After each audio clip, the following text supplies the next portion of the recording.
I'm a little bit late, but we are finally going to be doing my August wrap-up.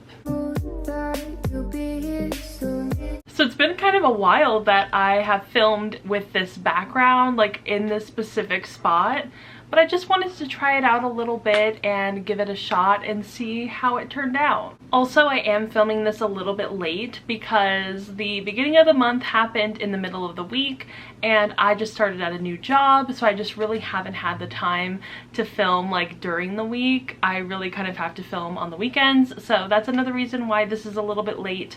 But I am really excited to talk about the 7 books that I read for the month of August. I had a really interesting reading month and it was kind of all over the place, but I definitely read some books that I just absolutely loved. So the first book that I read in the month of August was Everything I Know About Love by Dolly Alderton, and this is a nonfiction sort of memoir style book, and it's been super hyped on TikTok.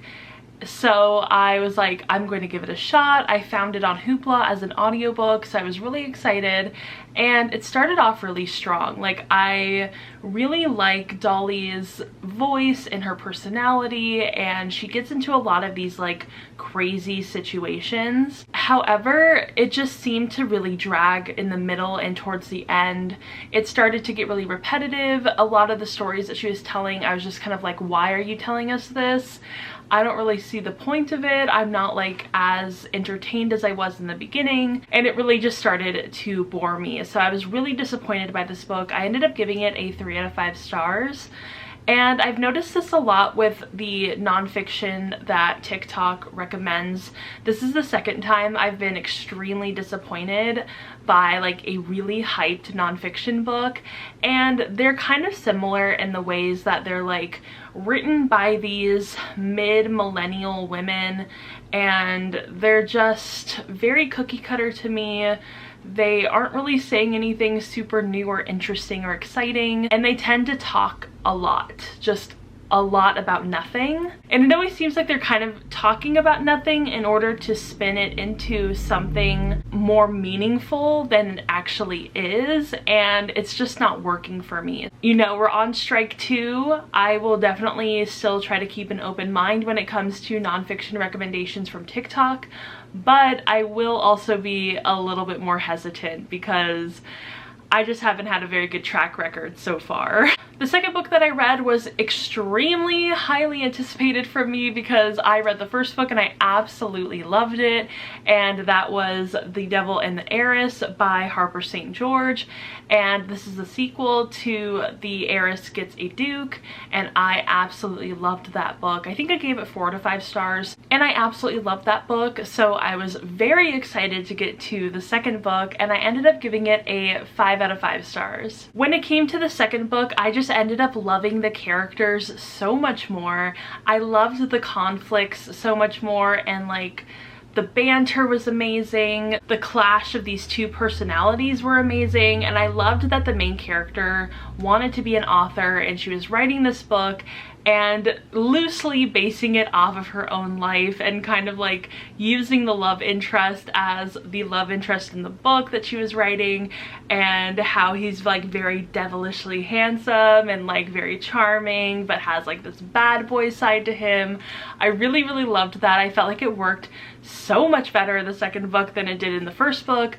I still love the first book. It was so much fun to read, but there's just something about the second book with the youngest sister or younger sister, and I really loved the chemistry that the main character and the love interest had. I loved getting to see from their two perspectives, and it was just so obvious that they truly cared for each other and loved each other, and it was just so cute and so amazing. Very steamy. I felt like the smutty scenes in this book were like revved up to a 10 compared to the first book. It worked so perfectly. I was so excited, and I just loved this book so much. I just know that there's gonna be a third book. It's setting up way too perfectly for there not to be a third book, so I am really excited, and I bet the third book will follow the brother of this family, and it's just gonna be so good. The next couple books that I read were all for the Read Fat Positive readathon, so I will link that video down below, and I won't talk about these books too much. but I read Get a Life, Chloe Brown by Talia Hibbert, and I gave this a 5 out of 5 stars. I loved it so much. I had been really worried to start this series because it is so overly hyped literally everywhere on book Twitter, booktube, book talk, Bookstagram. Everybody loves this series, and I was so worried that I would be that one person that would be super annoying and be like, oh, I don't like this series. But this book was everything I could have asked for in a book, in a romance. It was so good. I love Chloe so much. I love her outlook on life. I love her personality, her disposition. She's like very dry, very sarcastic, very serious at times, but also she knows how to have fun. And I love that she wants to go out of her way to create these experiences for her to look back on, and she is so afraid of like living this really boring life. I also really liked the chronic pain representation in this. I suffer from a lot of chronic pain as well, and it just really spoke to me, and it was nice to see that a heroine of a romance story could like set these boundaries for herself and sometimes wasn't totally up for like everything. So it was really fun to read, and I absolutely loved the love interest Red. He was just amazing. He was like so tough but also really soft and like very open to these new experiences, and was super excited to help Chloe out, even though when they first met they didn't really get along or really like each other all that much. It just was so much fun to get to see them, you know, interacting and getting to know each other, and it just ended up being so cute and so perfect. I cannot wait to continue on with this series. I am really excited for the third book. I'm a little hesitant about the second book because that sister I wasn't like super interested in, but we'll see how that one goes. I definitely want to read it, so keep an eye out for me reading these next books. I am really excited, and I will definitely share them in like a reading vlog or something like that. The next book that I read for this readathon was I'll Be the One by Lila Lee, and this is a young adult romance that centers around this main character who has always wanted to become this K-pop star, but her family and just the people around her have always just kind of like made her feel that she is too fat to do that. But she gets the opportunity when she enters into this American Idol-esque contest, and it's all centered around becoming a K-pop star, which I thought was so interesting and a really cool premise. However, I felt like the execution of the premise was really lackluster. I really liked the main character. I felt like she had this really strong, fun, and passionate personality, but then that made all the other characters suffer because they didn't get that same sort of rounded, three-dimensional personality that the main character did.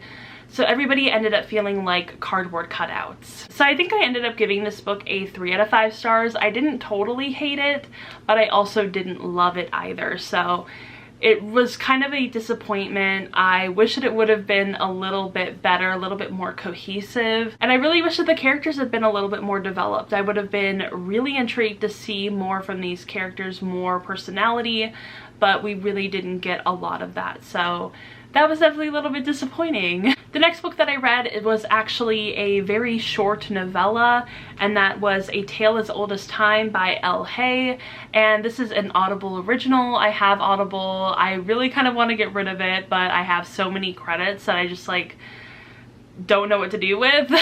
So I can't like discontinue my membership right now. I just have to figure out how to use those credits.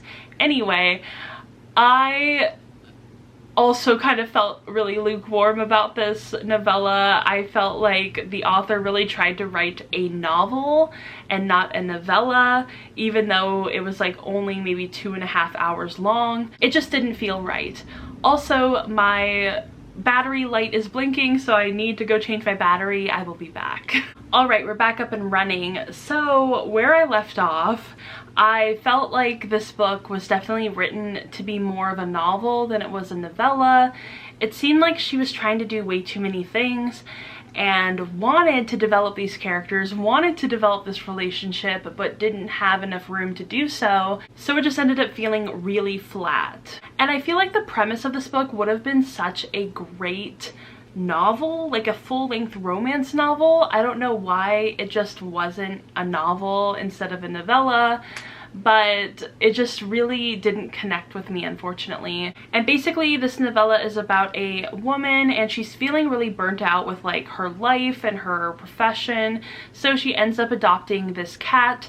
And she loves this cat and it's going really well until her neighbor's dog starts to be really bothered by this cat, and it starts with this drama between her and her neighbor. And then one day the cat and the dog end up running away together, and the neighbor and the main character have to kind of team up to go get the dog and the cat back. So it's a really cute idea, but it just wasn't executed very well. The next book I read I absolutely loved, and I keep thinking about it. It's so sweet. That is If the Shoe Fits by Julie Murphy. I am so glad I ended up reading this book. I'm so glad that I got the audiobook. I'm so glad that I have the physical book. It was so cute. This was a really fun romance contemporary novel. I felt like this would be so perfect for people who are trying to transition from young adult to adult. It definitely had that crossover appeal, and one of the things I really appreciated about this book, because it's so different, was that there was no smutty, sexy scenes in this book. There wasn't even really any fade to black either. It was just very much centered around the romance rather than the sex, and I really did appreciate that from this book. Like, don't get me wrong, I do love smutty, sexy scenes. I think that they're really fun, but it's also really fun to have an adult romance book that doesn't have those scenes. I feel like there are plenty of people who are looking for that kind of book, and this would definitely be really perfect if you're that kind of person. Also, I really loved this take on the Cinderella story. I felt like it worked really well. I liked that the step family wasn't super mean to Ella or Cindy. I always want to call her Ella, but her name is actually Cindy in this book anyway. I liked that it didn't go the evil stepmother, evil stepsisters trope route. I felt like it really worked. I loved the entire family dynamic. There were definitely some like dramatic moments between the family, but everybody kind of lived pretty harmoniously, and everybody got along, everybody cared for each other, so that was really great to see. I also really loved the romance. I loved how they met. It was so swoony and cute, and just I loved everything about this couple. I felt like they had such great chemistry, and I felt like the conflict really worked between them, and especially in the setting of this dating show. It kind of reminded me, I know it's not like, it's supposed to be like The Bachelor, but it just gave me such Love Island vibes because everybody like really got along and became friends. I don't know how The Bachelor or Bachelorette works. I've never seen either of those shows, so my only real dating show like reference is Love Island, so it definitely got me to re-download the Love Island game app on my phone. That's a little embarrassing, I'm sorry. But it is a really fun game. If you're ever like really bored and need something to do, download that game. It's really fun. Anyway, I gave this a 5 out of 5 stars and I absolutely loved it. I love getting to see fat main characters in romance, falling in love, being cared for, and it's just so refreshing and so much fun. And the last book that I read was definitely a surprise. I hadn't really been planning on reading this. I mean, like I've said before, I'm not doing TBRs at the moment, so basically all of these are kind of like a surprise. But with this book, I really had no intention of reading this, so I just kind of randomly picked it up one day and was like, I am going to read this book now. And that is An Affair of Poisons by Addie Thorley. I loved this book. It was such a surprise. It's a standalone fantasy historical fiction novel. It has this very like French Revolution feel to it. It kind of reminds me of Enchanté, but better in my opinion. I felt like this worked so much better. I felt like it, you know, used the historical aspects in a better way. I felt like the fantastical elements were better explained and better utilized. And basically this is about the main character, who is the daughter of this very infamous poisoner. and she is kind of in charge of making these poisons and helping out her mother and helping out this resistance. And little does she know that her poison is going to be used to kill the king. And this sets off this entire revolution. And she is kind of torn between these two sides of wanting to support the mother that she loves, but also knowing that the things that they're doing aren't exactly the right way to go about them. And I really enjoyed getting to explore those kind of themes in this book. I felt like they did it really, really well. And I was just so surprised that it took me so long to read this book, and I ended up absolutely loving it. One of my favorite subgenres is historical fantasy, so I knew, you know, kind of in the back of my mind that I would really enjoy this, but I didn't know that it would be like a 4-star read. It almost was like a 5-star. I feel like there were just a couple of elements that were missing, but it was just a very, very solid 4-star historical fantasy. And also the romance in this book was so cute. I loved this kind of like enemies to lovers aspect. Basically, the main character is like obviously within this resistance. Her mother is like the leader of this. And then the love interest is the bastard son of the king. So he's very much on the other side. And it worked so well. There's also a lot of really great family dynamics in this book, and it was so beautiful. Read this book. It is so underhyped.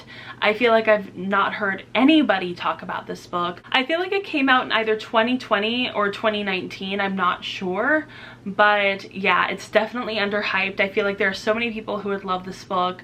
So if it sounds interesting at all, if I've made it sound interesting, please check it out. Also, the audiobook is really good. Alright, so those are all of the books that I read in August. I had a really interesting reading month, as you can tell. There were definitely some mediocre reads, but then there were also some books that ended up being absolutely amazing and some of my new favorites. So I feel like this was a total win of a month for me, and I cannot wait to see what September holds. Like I said earlier, I am not doing TBRs at the moment. I have kind of sworn off of them, and I'm really enjoying that. Mood reading is so much fun. If you read any really great books in August, let me know down below in the comments. I totally want to hear what y'all are reading at the moment. And if you enjoyed this video, go ahead and give it a thumbs up and subscribe to my channel. Also, go ahead and follow me on Instagram, Twitter, Goodreads, TikTok, Storygraph. All of the links are going to be down below in the description, and I will see you all in my next video. Bye! Ooh, I thought it'd be me and you.